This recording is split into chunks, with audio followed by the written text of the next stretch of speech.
No inceneritori, stop veleni, biomonitoraggi, subito. La scritta a caratteri cubitali proprio non a caso sotto la sede del municipio di Marghera, anche con i ragazzi di Fridays for Future.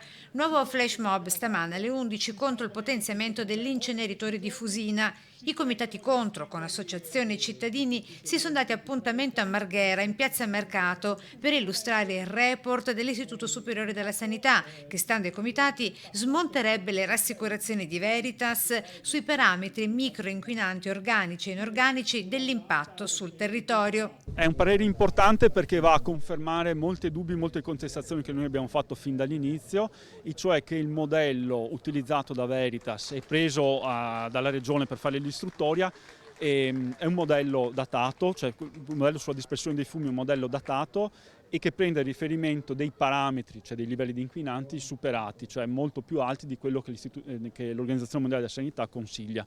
Quindi sostanzialmente noi siamo in presenza di un impianto che è già attivo con una linea, senza avere però come dire, delle risposte chiare su quello che può essere l'impatto delle ricadute dei fumi.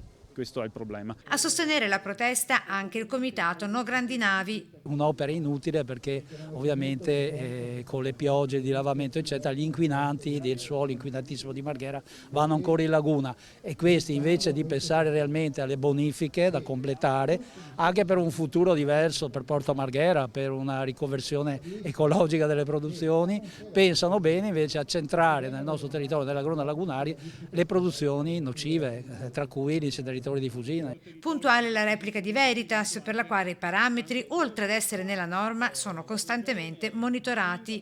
Il riferimento al mancato rispetto della direttiva del 2010 sulla qualità dell'aria è assolutamente fuori luogo, dal momento che il nostro impianto è stato autorizzato nel 2020 ed è impensabile anche solo pensare che gli enti che l'hanno autorizzato possono averlo fatto in presenza del mancato rispetto anche di una sola norma vigente. La partita è ancora aperta nelle aule di giustizia in attesa dell'udienza definitiva fissata a Roma per la prossima settimana, giovedì 21 aprile, davanti al Consiglio di Stato, al quale si sono appellati i comitati dopo aver perso per ben 2 volte davanti al TAR del Veneto. E quindi vedremo, indipendentemente comunque da come andrà, la nostra battaglia proseguirà fino a quando riusciremo a fermare e a bloccare questo inceneritore.